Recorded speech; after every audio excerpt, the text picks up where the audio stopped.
जो अगर कौरव खेमा है और पांडव खेमा है तो उस खेमे को ये डर क्यों लग रहा है कि आखिरी वक्त में पाले बदल ले जाए। आपको पता होगा कि जब दो युद्ध होते थे तो आखिर वक्त में कहा जाता था पाला बदलना है तो बदल लीजिए।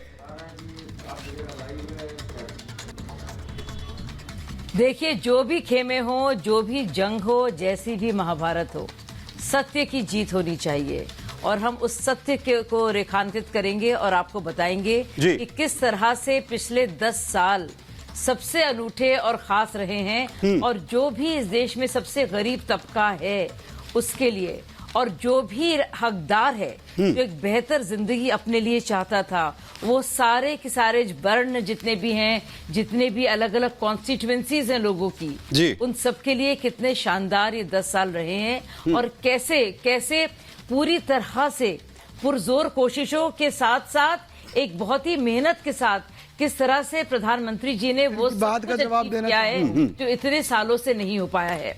अब आप सिर्फ सोचिए 25 करोड़ नहीं, मैंने खत्म नहीं की जी बोलिए, सिर्फ शुरुआत की है। 25 करोड़ सबसे गरीब भारतीय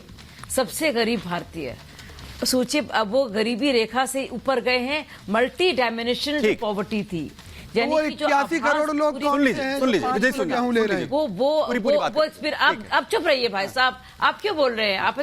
आप क्यों अति आतुर हो रहे हैं इतने? शांति से सुनिए, उसका जवाब आप दीजिए। आप सोचिए कि पहली बार ऐसा हुआ है और कितनी बड़ी संख्या की बात कर रहे हैं, कितने लोगों के घर में वो शांति और सुकून आया है कि वो इतने गरीब नहीं है। आवास हो, चाहे जल हो, चाहे आयुष्मान भारत हो, चाहे स्वनिधि हो, चाहे विश्वकर्मा, और इन्हीं का जिक्र भी किया शाजिया जी, इन्हीं बातों का जिक्र भी किया आज प्रधानमंत्री ने, चाहे गृह मंत्री की बात हो और आगे का एजेंडा भी सेट कर दिया। आगे का एजेंडा सेट कर दिया कि आने वाले वक्त में हम क्या दे रहे हैं। मैं वापस आपके पास आ रहा हूं, मैं नाहिदा जी को जोड़ रहा हूं, मैं शाजिया जी वापस आपके पास आ रहा हूं। विजय भी आपकी जो बात है उसका जवाब यहां पर देना चाह रहे हैं। नाहिद लारी जी, सवाल यह है कि जो साथी हैं उन्हीं का भरोसा खत्म हो रहा है, उन्हीं को अब जो है ये लग रहा है कि हमें इनके साथ नहीं जाना है। उत्तर प्रदेश का हाल देख लिया, अखिलेश यादव को लेकर बड़ी जानकारी ये आई कि वो भी नहीं जा रहे न्याय यात्रा के अंदर। आखिरी वक्त में जो साथी है वो तो पाले बदल रहे हैं। नहीं, सही कह रहे हैं आप कि बीजेपी के जो लोग हैं, जो बीजेपी के साथी हैं, वो बीजेपी को छोड़कर जा रहे हैं। सभी कह रहे हैं कि महाभ्रष्टाचारी है बीजेपी। मैं ये नहीं कह रहा हूं, बता रहे हैं कि 405, मैं ये नहीं कह रहा हूं, अरे किसान, मैं ये नहीं कह रहा हूं, मैं ये कह रहा हूं कि इंडिया अलायंस के बदल रहे हैं। मैं ये कह रहा हूं, बताइए जी। अब आपने बुलाया तो सुनिए। नहीं, मैं करेक्ट कर रहा हूं कि मैंने क्या कहा, आप उसमें ऐड करिए।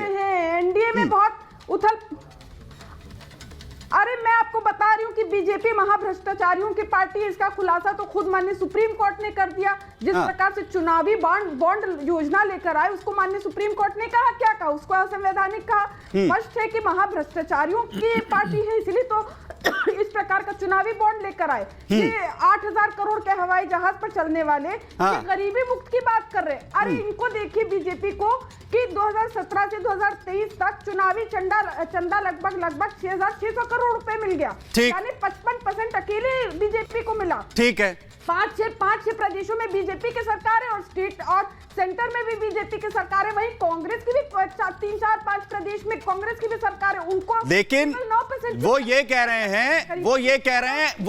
हैं कि लेकिन उसके बावजूद भी हमारे पास विजन है। नाहिद जी, मैं आपको पूरा मौका दे रहा हूं ना बोलने का, आप मेरा सवाल भी सुनते रहिए ना, ऐड कर लीजिए उसी में। वो ये कह रहे हैं कि अगर इतना ही बड़ा विजन है फिर उन्हें डर क्यों लग रहा है? वो ये कह रहे हैं उन्हें फिर वो घबराहट क्यों नजर आ रही है? वो योद्धा, उनके हथियार गिरे हुए नजर क्यों आ रहे हैं? वो ये कह रहे हैं, आप अपनी बात अब कंप्लीट यहां पर कर लीजिएगा। मैं यहां पर किशोर तिवारी जी को जोड़ रहा हूं। किशोर तिवारी जी, वो ये कह रहे हैं कि योद्धाओं के तो हौसले पस्त हैं, हौसले पस्त हो चुके हैं। चाहे महाराष्ट्र में आप देख लीजिए, अशोक चौहान हथियार डाल गए, कमलनाथ की जो स्थिति के साथ चल रही है, जो संयोजक बने हुए थे इंडिया अलायंस के, वो हथियार डाल गए। ये हालात बन गए ना जी। आ रहा हूं मैं आपके पास, दूसरों को थोड़ा मौका देता, मैं आपके पास जी किशोर जी। नहीं, आपने शाजिया इल्मी को तो बहुत टाइम। किशोर जी बोलिए। नहीं दिया, मैं बोल रही थी, मुझे बीच में रोका। आपको जो कॉम्प्लेक्स हो गया ना, इस कॉम्प्लेक्स से अपने को बचाइए। थोड़ा सा बाहर आना पड़ेगा जी। किशोर जी प्लीज। अरे देखो, मैं एक बात बोल रहा हूं कि जिस तरीके से ईडी, सीबीआई और इन सब दबाव तंत्रों का वापर हो रहा है, तो जो लोगों को लगता है हाँ, कि अब अपनी जान बचाना है तो जो छोड़ के जाना है वो जाएंगे ना। हम तो कहते हैं और छोड़ के चले जाओ, लेकिन आप जो बोल रहे हैं पिछले चुनाव में भी ये कोई एकत्रित तो थे ही नहीं। हाँ। और कांग्रेस की यात्रा में अगर अखिलेश जी नहीं जाते हैं तो अखिलेश जी ये खुद की पार्टी, खुद का प्रचार तंत्र है। हाँ। मैं अभी बता रहा हूँ कि कोई इंडिया अलायंस की भारत जोड़ो यात्रा नहीं है, तो उसके समर्थन में कुछ लोग जाएंगे नहीं जाएंगे, लेकिन राहुल जी अपना कार्यक्रम कर रहे हैं जी। देखिए, अगर मोदी जी को देखो, रामलला की प्रतिष्ठापना, प्राण प्रतिष्ठा के बाद मोदी जी ने 400 पार की घोषणा की। उनको 400 पार की घोषणा करने के बाद भी उनको नीतीश कुमार की जरूरत पड़ी। अभी कमलनाथ पे डोरे डाल रहे हैं। महाराष्ट्र में तो अति भ्रष्ट जाने वाले अशोक चौहान को उन्होंने लेकर राज्यसभा का सदस्य बना दिया। यानी पराजय का डर मोदी जी को सता रहा है। 400 पार तो छोड़ो, बीजेपी वाले तिवारी जी, लेकिन वो ये कह रहे हैं कि हम तो ऐलान कर रहे हैं खुले तौर पर कि 370 लेकर आ रहे हैं और 400 पार सीटों के लिए हम लेकर जा रहे हैं, वो ये कह रहे हैं। और विपक्षी की जो खेमा है, चाहे वो इंडिया अलायंस हो, बाकी पार्टियां, उनके पास तो कोई आंकड़ा ही नहीं है। मैं संगीत रागी जो आपको यहाँ पर जोड़ रहा हूँ, आंकड़ा तो दे रहे हैं हम। और सबसे बड़ी बात, भले ही यहाँ पर तिवारी जी ये कह रहे हैं जिनको जाना है वो चले जाएं, आखिर जो जिनकी नाव डूब रही हो आखिर में आकर वही तो छोड़ेंगे। वो कह रहे हैं कि जिनकी नाव डूब रही है वहां से कूद रहे हैं लोग।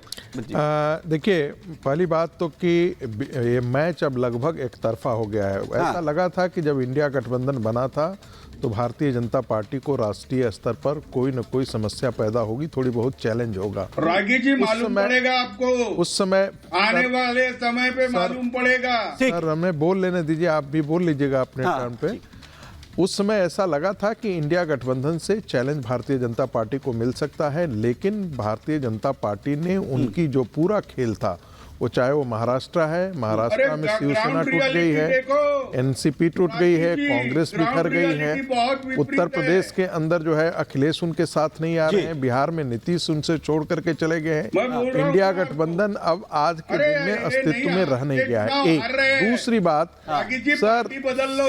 सर बोल लेने दीजिए, आप अपनी जगह बोल लीजिएगा। ठीक है, तिवारी जी सुन लेते हैं, तिवारी जी सुन लेते हैं। ठीक, देखिए, रावण और दुर्योधन दोनों का अपना अपना हट था और दोनों हट में अपने सारे योद्धाओं को मरवा करके अंत में मरे। देखिए, रामायण और महाभारत से यही सीखना चाहिए। राहुल गांधी आज पूरे कांग्रेस की 13वीं करने पर उतार हुए। उन्होंने पूरी कांग्रेस का सत्यानाश कर दिया है। गांधी परिवार ने एक पार्टी जो राष्ट्रीय स्तर की पार्टी होती थी, आज क्षेत्रीय स्तर की पार्टी से भी निचले स्तर ये हालात हो गए, ये हालात हो गए विजय कौशिक जी, ये हालात हो गए हैं कि जो बाकी पार्टियां हैं उन्हें साथ लाने के लिए और दुर्भाग्य है, और साथ में अंतिम में 10 सेकंड जोड़ देता हूं, आ गई आपके साथ वो पार्टियां भी आने के लिए तैयार। मैं आगे मौका दूंगा आपको। और ये स्थिति आ गई है विजय कौशिक जी, वो पार्टियां भी आपसे किनारा कर रही है। कौशिक जी, वो पार्टियां भी आपसे किनारा कर रही है, वो भी आपके साथ नहीं आ रही। किसी जमाने में जब इस देश में कौरवों की सरकार थी तो वो अपना डर और भय फैलाकर उन लोगों को निशाना बनाते थे जो कभी पांडवों की मदद करते थे।